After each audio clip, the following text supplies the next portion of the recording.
పూరా లోకల్. నేను అడుగుతా ఉన్నా, ఇదే చంద్రబాబు నాయుడు మీద 24 కేసులు ఉన్నాయి. మరి చంద్రబాబు నాయుడు మీద 24 కేసులు ఉన్నాయని చెప్పి చంద్రబాబు నాయుడు గారిని నడి రోడ్డు మీదకి తీసుకొని వచ్చి తన్నడం ధర్మమే అవుతుందా అని అడుగుతా ఉన్నా. చంద్రబాబు నాయుడు మీద కూడా 24 కేసులు ఉన్నాయి. ఆయనను కూడా రోడ్డు మీదకి తీసుకొని వచ్చి తంతే ధర్మమేనాది? ఇదే పోలీసులను అడుగుతా ఉన్నా, కేసులు ఉన్నాయి కదా అని చెప్పి, పాత కేసులు ఏదో ఉన్నాయని చెప్పి నువ్వు చేసిన పనికి జస్టిఫైబుల్ కారణం కాదది. కేసులు ఉంటే ఆ కేసులు తేల్చాల్సింది కోర్టులు. మీరు ఆరోపణ చేస్తారు, అది న్యాయం కాదు అని చెప్పి వాళ్ళ అవతల కోర్టుల్లో ఆర్గ్యూ చేస్తారు. జడ్జి కేసు వింటాడు, జడ్జి తీర్పునిస్తాడు. అంతేకాని పోలీసులు ఇలా కేసులు గతంలో ఉన్నాయి కదా అని చెప్పి తీసుకొని వచ్చి నడి రోడ్డు మీద వాళ్ళను నిల్చోబెట్టి వాళ్ళ కుటుంబ పరువును తీస్తూ వాళ్ళను షేమింగ్ చేసే కార్యక్రమం పోలీసులకు లేనే లేదు.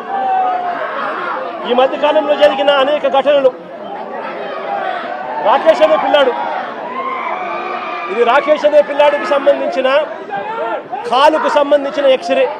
అంటే నా పక్కనున్న పాప వాళ్ళ అన్న, నా పక్కనున్న పాప ఇంజనీర్, వాళ్ళ అన్న రాకేష్ పాలిటెక్నిక్ మెకానికల్. ఆ పిల్లాడికి సంబంధించిన కాలుకు సంబంధించిన ఎక్స్రే.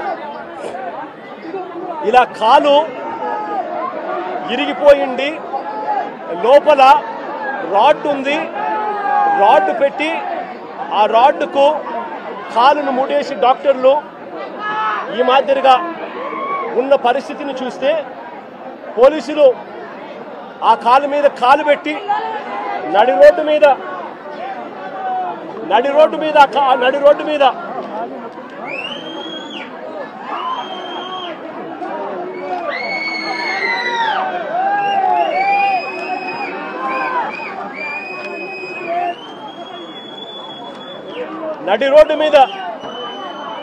ఆ పోలీసు కాలు తొక్కుతూ